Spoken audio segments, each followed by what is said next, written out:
இந்த கலாச்சார சீரழி மாதிரி படம் எடுக்கிறாங்களா, அதை விட ஆபாச படம் எவ்வளோ மேல் சார், செக்ஸ் படம் எவ்வளோ மேல் சார். இந்த கலாச்சார சீரழி உண்டாக படம் எடுக்கிறத விட நீங்கள் காமத்தை மையமாக வச்சு படம் எடுத்துருங்க. ஏன்னா அங்கே கொடுத்துருவான் எங்காலு சென்சார், அங்கே இளைஞர்கள் மறுக்கப்படுவாங்க. செக்ஸை விரும்புறவங்க போய் பார்ப்பான், காமத்தில் விரும்புகிறவா போய் பார்ப்பான். படமாக போயிடும். லவ் ஸ்டோரி எடுக்கலாம், காமெடி படம் எடுக்கலாம், ஆக்ஷன் படம் எடுக்கலாம், எமோஷனல் படம் எடுக்கலாம், த்ரில்லர் படம் எடுக்கலாம், பேய் படம் எடுக்கலாம், ஜாதி படம் எடுக்கலாம். எந்த படம் எடுத்தாலும் சரி நோக்கம் நல்லதாக இருக்க வேண்டும், நோக்கம் நல்லதாக இருக்க வேண்டும். சொல்ற கருத்து நல்ல கருத்து சொல்லணும். நீ காமெடி ஆடு, ஆனால் அதில் கருத்து நல்லா இருக்கணும். ஆக்ஷன் படம் எடுக்கலாம், அதில் கருத்து நல்லா இருக்கணும். என்ன மக்களுக்கு சொல்ற விஷயம் நல்ல விஷயமா இருக்கணும், படமா இருக்கணும். அது அது இருக்கிற மக்கள் சீரழிக்கிற மாதிரியும் படம் எடுக்கிறது அது நம்ம கலைக்கு பண்ற துரோகம். மக்கள் ஒற்றுமை உண்டாக்குறதுக்காக நம்ம ஒரு கதையை எடுத்துட்டோம்னா அது கலை சேவை, மக்களுக்கான சேவை. மக்களுக்குள்ள வன்முறையும் மக்களுக்குள்ள ஒரு காழ்ப்புணர்ச்சியும் மக்களுக்கு திருப்பி பிரிவினையும் பண்ற மாதிரி வேணா அது கலைக்கு பண்ற துரோகம். அது நான் ஒன்று சொல்றேன், இந்த கலாச்சார சீரழி மாதிரி படம் எடுக்கிறாங்களா, அதை விட ஆபாச படம் எவ்வளோ மேல் சார், செக்ஸ் படம் எவ்வளோ மேல் சார். இந்த கலாச்சார சீரழி உண்டாக படம் எடுக்கிறத விட நீங்கள் காமத்தை மையமாக வச்சு படம் எடுத்துருங்க. ஏன்னா அங்கே கொடுத்துருவான் எங்காலு சென்சார், அங்கே இளைஞர்கள் மறுக்கப்படுவாங்க. செக்ஸை விரும்புறவங்க போய் பார்ப்பான், காமத்தில் விரும்புகிறவா போய் பார்ப்பான். படமாக போயிடும். ஆனால் நாங்கள் பொதுவாக படம் நடிச்சு உள்ளே வந்து, நல்ல படம் நடிச்சு உள்ளே வந்து நீங்கள் கலாச்சார சீரியல் உண்டு பண்ணால் தயவுசெய்து அந்த மாதிரி வியாபாரியாக இருக்காதீங்க. ஒரு நல்ல விஷயம். இது வந்து த்ரில்லர் மூவிங்கிறாங்க, த்ரில்லர் மூவினாலும் அது நல்ல செஞ்சுட்டாரு. பெண்களுக்கு பாதுகாப்பு வேணும், இன்னும் பெண்களுக்கு பலாத்காரத்தில் பாதிக்கப்படுறாங்க, அதை ஒழிக்க வேணும். அதுக்கு ஒரு குரலின் அடிப்படையில் ஒரு கதை வச்சிருக்கிறார். அப்போ பெண்களுக்கு பாதுகாப்பு வேணும்னு சொல்லி நல்ல விஷயம் தானே. அப்போ ஒரு நல்ல கருத்தை நீங்க ஆக்ஷனா சொல்லுங்க, த்ரில்லரா சொல்லுங்க, என்ன சொல்லுங்க, நல்ல கருத்தை சொல்லி சொல்லுங்க. முதல்ல அதுக்கு ஒரு தைரியம் வேணும். ஏன்னா இப்போ யூத்துக்கு ஏற்ற மாதிரி, இளைஞர்களுக்கு ஏற்ற மாதிரி இந்த ட்ரெண்டு அப்படின்ட்டு நீ எதே ஒன்று வாந்தி எடுக்காம வள்ளுவங்கிறத ஒரு சரியான ஒரு ஒரு தமிழ் பற்றோட நீங்கள் எடுத்துருக்கீங்க. கடைசி அந்த அரசியல் கையில் மாட்டினது திருவள்ளுவர் தான். அவராட்டுக்கு வெள்ளை வேட்டி கட்டிக்கிட்டு இதில் ஒரு பட்டையை போட்டு ஒரு எடுத்தானியை வச்சுட்டு உடச்சி வச்சுட்டு உட்காந்துருந்தார். ஒரு ஆட்சி வருது, வந்த உடனே எங்கே லஞ்சத்தை ஒழிப்போம், மற்ற ஒழிப்போம் இல்லை, திருவள்ளுவர் நெத்தியில் பட்டை அடிச்சுல அதை அழிச்சாங்க. ஃபஸ்ட்டு ஒரு முக்கியமானதில்லை, இப்போ அதை அழிச்சிட்டாங்க. அதை அழிச்சிட்டு நெத்தியை மூலியாக்கி உட்கார வச்சிட்டாங்க திருவள்ளுவரை. அப்புறம் இந்து பற்றாளர் வராங்க, இவங்க நட திருவள்ளுவர் நெத்தியில் பட்டை அழிச்சிட்டாங்களேன்ட்டு இவங்க. அப்போது நெத்தியில் மட்டும்தான் பட்டை இருந்துச்சு. இவங்க என்ன பண்ணாங்க, திருவள்ளுவருக்கு நெத்தியில் நெஞ்சில் இங்கே ஒரு பட்டை, இங்கே ஒரு பட்டை, இங்கே ஒரு பட்டை, கையில் 3 பட்டை, ஒரு பட்டை 7-8 பட்டை ஆயிடுச்சு. வெள்ளை வெட்டியை காய மாத்திட்டாங்க. ஒரு அரசியல் கையில் ஆட்சி மாறினா பஸ் கலர் மாறலாம், ஏன் அங்க திருவள்ளுவர் மாறுறாரு? அவரே இந்த பாடுபடுத்துறிய, அவர் என்ன பாவம் பண்ணாரு? அப்போ அவர் திருப்பி வந்தவர் திருப்பி இவர் கையில் கொடுத்து கத்தி குத்தவில்லை, துப்பாக்கி தூக்கிடுவார். மவங்களா என்ன பாடுபடுத்துறிய? அந்த அளவுக்கு இன்னைக்கு திருவள்ளுவரே இந்த பாடுபடுத்திருக்கோம். ஒரு டைலாக், வீரியமான டைலாக் ட்ரெய்லர்ல, உங்ககிட்ட பதவி இருக்கு, பணம் இருக்கு, எங்கிட்ட சட்ட நுணுக்கம் இருக்கு, நம்ம 2 பேரும் சேர்ந்தா சட்டத்தையே விலைக்கு வாங்கலாம். ஏன் நீதிபதியே விலைக்கு வாங்கலாம். இந்த காலகட்டத்தில் இந்த டைலாக் சொல்றதுக்கு பெரிய தைரியம் வேணும் சார். இன்னைக்கு நீதிபதியை விமர்சனம் பண்ணு சொன்னாலும் உள்ள வச்சுறாங்க. வாட்ஸ்அப்ல என்ன நீதிபதி பண்ணிட்டாரு அப்படின்னா, இந்த நீதிபதி சொல்லிட்டாரு தூக்கி போடு. நீதிபதி கடவுளா? அரசனே தப்பு பண்றான், ஆண்டவனே தப்பு பண்றான், நீதிபதி தப்பு பண்ண மாட்டாரா? நீதிபதி சொன்னா அவனை தூக்கி உள்ள வச்சுறது. அப்படி இருக்க காலகட்டத்தில் நீதிபதியே விலைக்கு வாங்கிறோன்னு ஒரு டைலாக்னா அதுக்கு இயக்குனர் பாராட்டணும். ஃபஸ்ட்டு நான் சிவகாசியில் ஒரு சீனை வச்சு விட்டேன். ஆனால் அந்த பேசுகிற டைலாக் வக்கீல் பேசுகிற டைலாக் தானே? ஆமாங்க. சிவகாசியில் நான் வக்கீல் ஒருத்தருக்கு டீ வாங்கி கொடுத்துட்டார். நான் ஒரு நகைச்சுவைக்காக வச்சு விட்டேன். படம் ரிலீஸ் ஆனதுக்கப்புறம் தமிழ்நாட்டில் எங்கெங்கெல்லாம் கோர்ட் இருக்கோ, திருச்சியில், தஞ்சாவூரில், மதுரையில், கும்பகோணத்தில், சென்னையில், செங்கல்பட்டில் எங்கெங்கெல்லாம் கோர்ட் இருந்துச்சோ அங்கெல்லாம் என் மேலே கேஸ் இருந்துச்சு. என்ன வக்கீல் சொல்லிட்டேன்ல, என் மேலே மட்டும் இல்லை, என் மேலே நான் டைலாக் எழுதுன்னு நான் நடித்த பாவத்துக்கு விஜய் மேலேயும் கேஸ் போட்டாங்க எல்லா கோர்ட்லையும். அவர் ப்ரொடியூசர், அவர் பாவம் இந்த டைலாக் எழுதுன்னு தெரியாது, எடுத்ததும் தெரியாது, படம் பார்க்கும்போது பார்க்குறாரு. அவங்களும் கேஸ் 3 பேர் மேலேயும் எல்லா கோர்ட்லேயும் கேஸ் இருந்துச்சு. அப்போ ஒரு வக்கீல ஒரு நகைச்சுவை காட்டும்போதே எனக்கு எல்லா கோர்ட்லையும் நம்மளுக்கு கேஸ் இருந்துச்சு. இந்த மனுஷன் ஒரு வக்கீல் நீதிபதியே விலைக்கு வாங்கலாம் அப்படின்னு ஒரு கருத்து சொல்றாருன்னா உண்மையில இவர் 100 பேரரசுக்கு சமம் சார். தைரியம் வேணும். ஒரு டைரக்டர்களுக்கு முதல்ல நாட்டு பற்று இருக்கணும் சார், நாட்டு மீது அக்கறை இருக்கணும் சார், மக்கள் மீது அக்கறை இருக்கணும் சார். ஒரு நல்ல கலைஞன் வேற, வியாபாரி வேற. பொழப்புக்காக வயிற்று பொழப்புக்காக எதாவது சொல்லி படத்தை எடுக்கிற விட நாட்டு நல்லது செய்யணும், நாட்டுக்கு ஒற்றுமை உண்டாக்கணும், நாட்டில் ஒரு விழிப்புணர்வு உண்டாக்கணும். அவன் நல்ல கலைஞன், முதல்ல நல்ல கலைஞனா இருக்கணும் முதல்ல. அப்புறம் டைரக்டரா சம்பாதிக்கிறவங்க அடுத்த விஷயம். சொல்வதறிவது அறிந்த தன் கண் தங்கி செல்வார்க்கு செல்லாதது இல். தனக்கு பொருந்தும் செயலையும் அதற்கு அறிய வேண்டியதையும் அறிந்து அதனிடம் நிலைத்து முயல்கிறவருக்கு முடியாதது எதுவும் கிடையாது. வெற்றிக்கு 1000 வழிகள் இருக்கலாம், ஆனால் நம் இயல்புக்கு பொருந்துகிற வழியை தேர்ந்தெடுத்து அந்த வழியில் விடாமுயற்சியுடன் முயன்றால் வெற்றி நிச்சயம் என்ற குரல்படி தன் இயல்பின் வழி வெற்றி படிகளில் விடாமுயற்சியுடன் வெற்றி கண்டு உயர்படிகளில் வீற்றிருக்கும் இயக்குனர் திரு பேரரசு அவர்களை வள்ளுவன் குழுவை வாழ்த்தி பேச அழைக்கிறோம். இயக்குனர் பேரரசு அவர்களுக்கு படக்குழுவினர் சார்பாக சால்வை அணிவித்து திருக்குறள் புத்தகம் வழங்கி வரவேற்பு அளிக்கப்படுகிறது.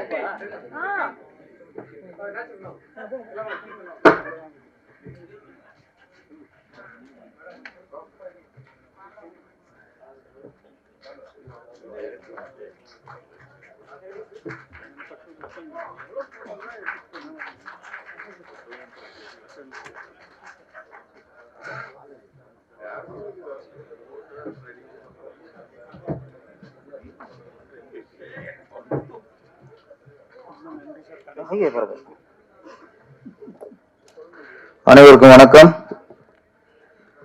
பழைய தமிழ் படங்கள்ல எல்லாம் முடிஞ்சு கடைசியா போலீஸ் வருவாங்க. அந்த பழைய தமிழ் படம் போலீஸ் மாதிரி ஆயிட்டுனா இங்க இருந்து மேலே இருந்து எல்லாரையும் விட நான் தான் ரொம்ப தூரம் போகணும். பக்கத்து உள்ளவங்களாம் ஃபர்ஸ்ட் அனுப்பிட்டாங்க. ஆமா, இப்ப கடைசியா பேச அனுப்பி இப்போது விட்டாங்க. நன்றி. ஆமாம், இயக்குனர் சங்கர் சாரதி நிறைய பேர் ஆடியோ லஞ்சுக்கு கூப்பிடுவாங்க, ஒருவோட கூப்பிடுவாங்க. இப்பெல்லாம் அது கூட இல்லை. நாளைக்கு ஆடி வந்து இன்னைக்கு நைட்டு கூப்பிடுறது, சார் நாளைக்கு வந்திருக்கு சார்ன்ட்டு. ஆனால் அவர் ஏறத்தாழ 1 மாதம் மட்டும் கூப்பிட்டார். ஒரு ஆடியோ லஞ்சுக்கு 10-15 ஒரு டேரக்டர் கூப்பிட்டாருன்னா இவராக தான் இருக்கும். அவ்வளவு விடாமுயற்சி. ஒரு ஆடியன்ஸுக்கு ஒரு விஐபி கூப்பிடுறதே இவ்வளோன்னா படம் பெரிய அளவில் பண்ணியிருப்பாரு. முதல்ல என்னடா வள்ளுவன் வச்சிருக்காரு அவனும் யோசிச்சுட்டே இருந்தேன். அப்போ வந்துட்டு மிகப்பெரிய ஒரு ஆன்மீகவாதி அப்படின்ட்டு. ஆமாம், ஆன்மீகத்தில் இருந்தால் தான் அந்த மாதிரி தலைப்பு வைக்கிறதுக்கு ஒரு தைரியம் வரும். என்ன வள்ளுவன் இப்போ ஜாதி பேர்லேயே அந்த இன்னா கூட இரு வைக்க சொல்கிறாங்க. இப்போ ஜாதிகளுக்கே இருன்னு சொல்லும்போது நம்ம வள்ளுவர்னு வைக்கணும். அப்படி வள்ளுவன் வச்சுட்டோம். அன்னைக்கு கீழே போட்டார் ஒரு இவன் வன்முறையாளன் அதானே. ஆமாம், வள்ளூர் கையில் உள்ள எழுத்தாணியை எடுத்துட்டு கத்தியை கொடுத்துட்டாரு. இப்போ உள்ள சூழ்நிலை திருவள்ளுவர் இருந்திருந்தா அவரு கத்தி எடுத்திருப்பாரு. ஏன்னா அவ்வளவு அநியாயம், அவ்வளவு அக்கிரமம், எங்க பார்த்தாலும் கொலை கொள்ளை கற்பழிப்பு, இவங்கெல்லாம் எழுதி திருத்த முடியாது, குத்தி தான் திருத்தம்னு அவரு கத்தி எடுத்திருப்பாரு. அதனால ஒரு வகையில வரவேற்கணும்.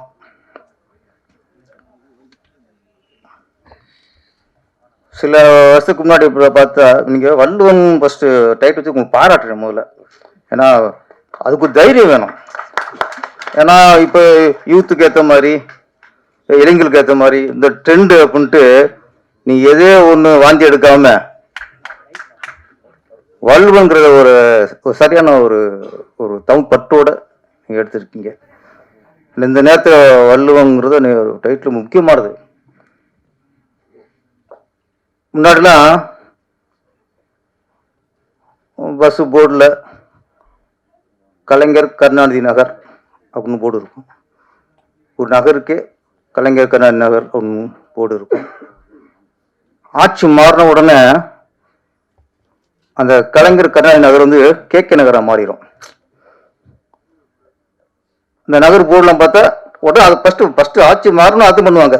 அந்த போர்டை அடிச்சுட்டு டக்குன்னு கேகே நகர் பண்ணுவாங்க.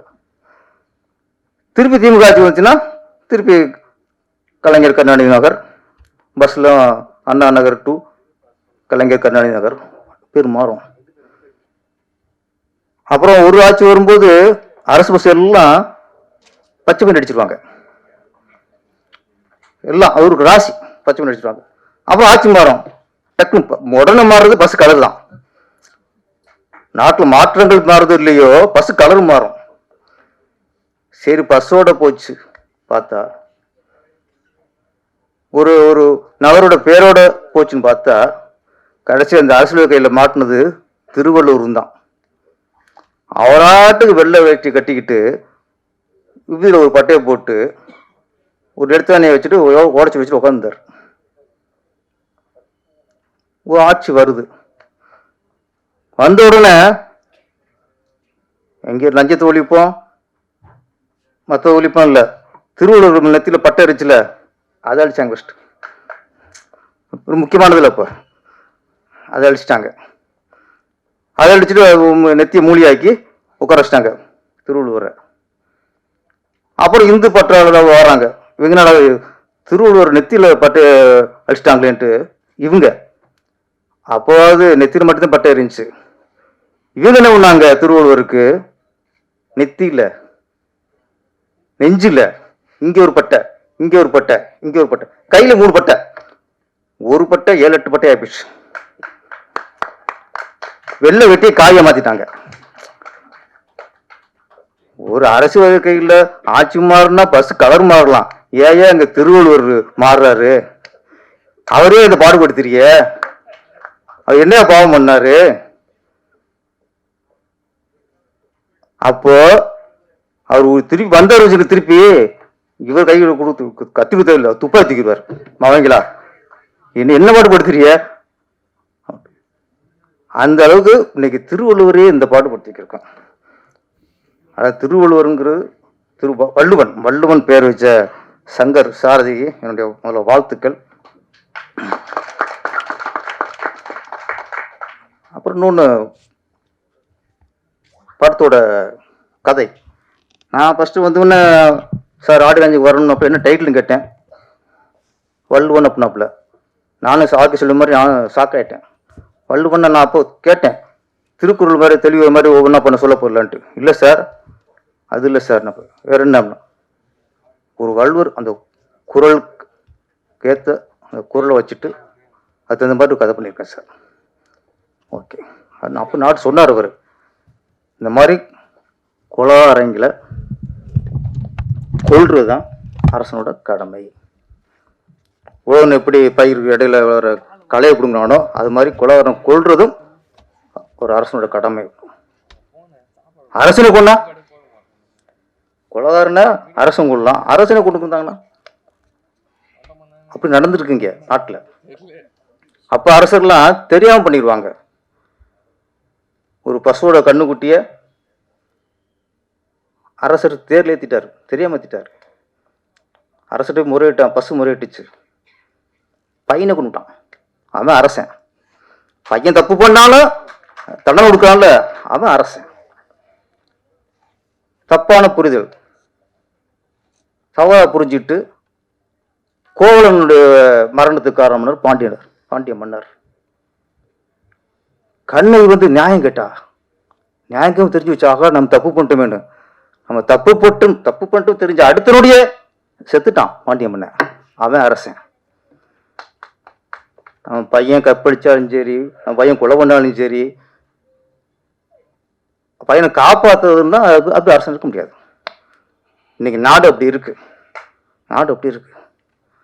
ஒரு டைலாக், வீரியமான டைலாக் ட்ரெய்லர்ல,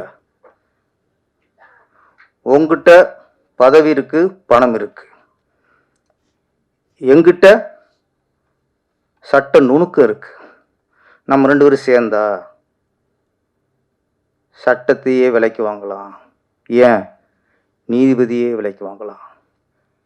இந்த காலகட்டத்தில் இந்த டைலாக் சொல்றதுக்கு பெரிய தைரியம் வேணும் சார். இன்னைக்கு நீதிபதியை விமர்சனம் பண்ணு சொன்னாலும் உள்ள வச்சுறாங்க.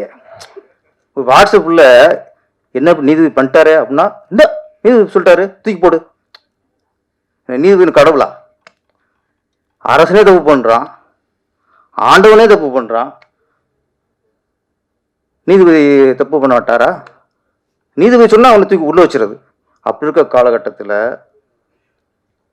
நீதிபதியே விலைக்கு வாங்கிறோன்னு ஒரு டைலாக்னா அதுக்கு இயக்குனர் பாராட்டணும்.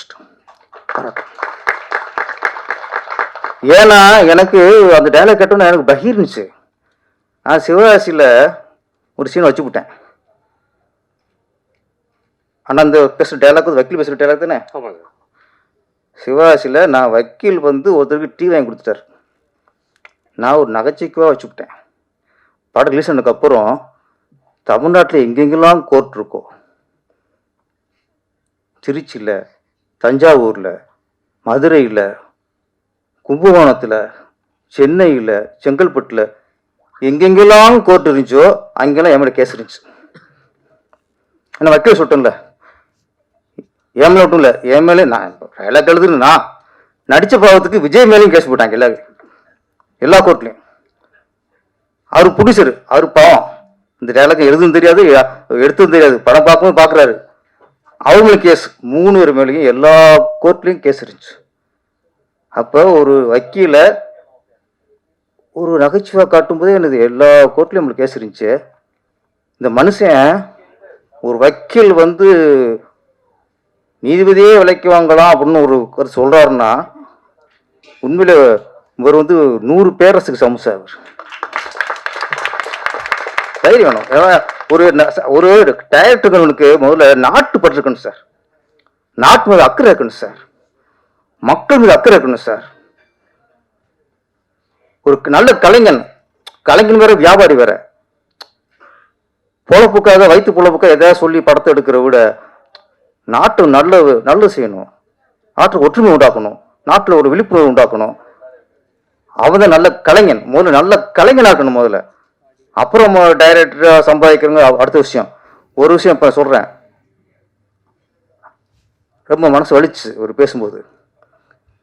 எங்க அம்மா இன்னைக்கும் வீட்டு வேலை பார்க்குறாங்கண்ணா சார்.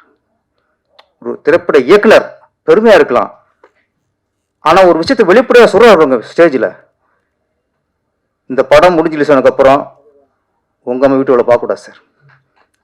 நீங்க ஒரு வீட்டுக்கு ஓனர் ஆகி சொந்த வீடு வாங்கி உங்க அம்மா ராணி மேல உட்கார வைங்க, அதான் வெற்றி.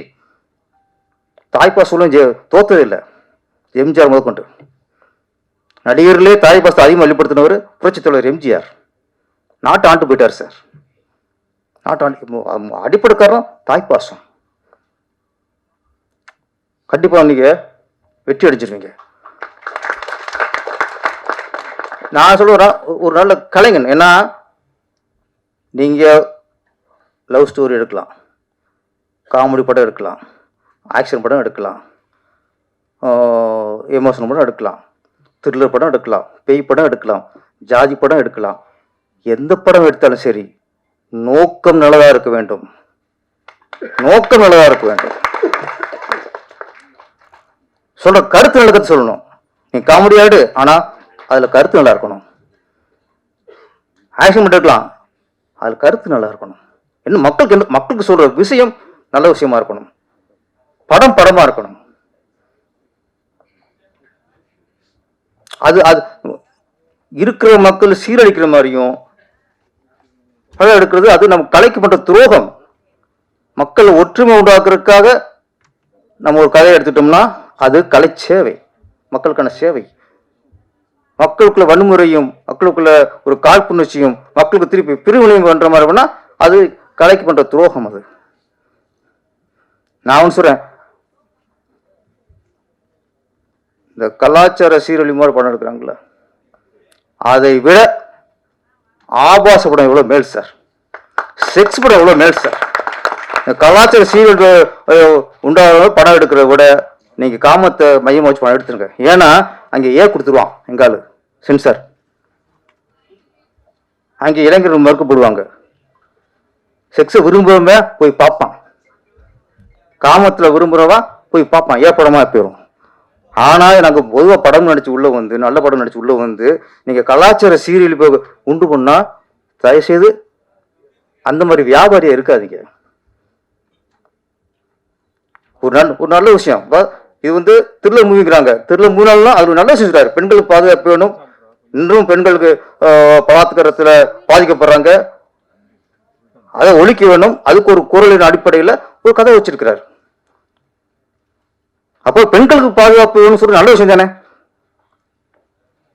அப்போ ஒரு நல்ல கருத்தை நீங்க ஆக்ஷனா சொல்லுங்க, த்ரில்லரா சொல்லுங்க, என்ன சொல்லுங்க, நல்ல கருத்தை சொல்லி சொல்லுங்க. முதல்ல சொல்லுங்க. முதல்ல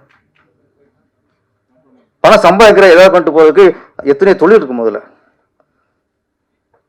அந்த வகையில நான் சங்கர் சாரதியை ரொம்ப பாராட்டுறேன்.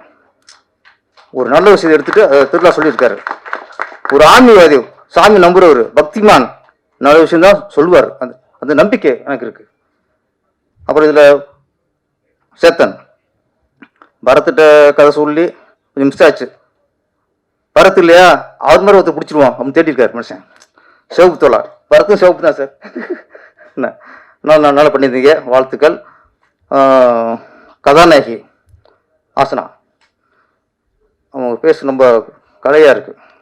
அப்புறம் கதாநாயகியில் கொஞ்சம் ஒரு முகக்கலையான ஒரு கதாநாயகி, நல்லா நடிச்சிருந்தீங்க, உங்களுக்கு வாழ்த்துக்கள். மியூசிக் டைரக்டர் அஸ்வந்த் வாழ்த்துக்கள். கேமரா நல்லா பண்ணியிருந்தாரு. வள்ளுவன் மிகப்பெரிய வெற்றி அடைய வேண்டும். ஏன்னா இது எல்லாரும் உண்மை அடிச்சிட்டாங்க, எல்லாம் உண்மை அடிச்சிட்டாங்க. எனக்கு வந்து இதுல வந்து சும்மா ஒரு படம் எடுத்தோம் அதெல்லாம் இல்லை. இவரோட உழைப்பு, ப்ரொடியூசருடைய இன்வால்மெண்ட்டு, கதாநாயகன் கதாநாயகி, நடித்த வில்லன்கள் எல்லாருமே நல்ல இன்வால்வ்மோடு படிச்சு நடிச்சிருக்காங்கிற விஷயம் இந்த மேடையில் தெரிஞ்சுது. இப்போ கூட்டம் வந்திருக்குல்ல, அதுலேயே தெரிஞ்சு போச்சு. ஏன்னா கொஞ்சம் மழை வந்தாலும் பல பேர் மழையை காரணத்துக்கு வராமல் வருவாங்க. மழை அடித்தாலும் புயல் அடித்தாலும் எது வந்தாலும் இந்த வள்ளுவன் திரைப்படத்துக்கு ஆரோக்கியத்துக்கு வரவே வந்தீங்க வேற, உங்களுக்கு நன்றி. இதுவரை பொறுமையாக இருந்த நம்முடைய சகோதரர்களுக்கும் மீடியாக்களுக்கும் நன்றி, வணக்கம்.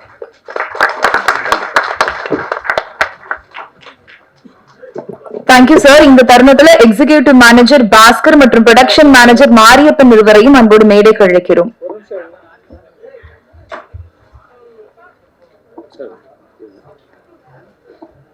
Executive manager Bhaskar, production manager Mariappan மற்றும் இயக்குனர் சங்கர் சாரதி மூவருக்கும் தயாரிப்பாளர்கள் சார்பாக சால்வை அணிவித்து மரியாதை செய்யப்படுகிறது.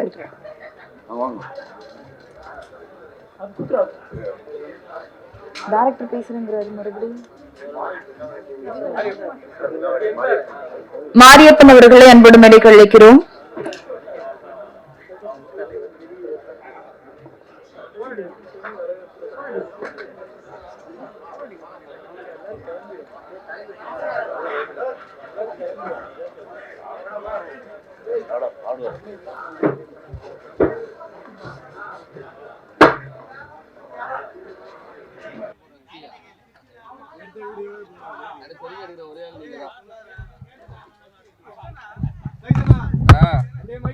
தெரியலப்பா எதுன்னு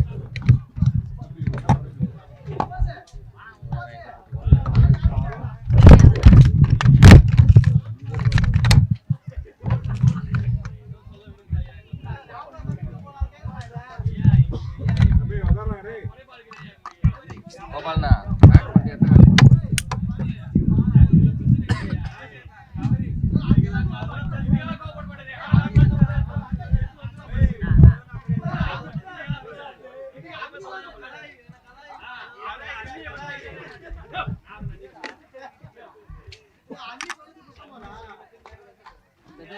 எதுடா நீர் தெரியாடா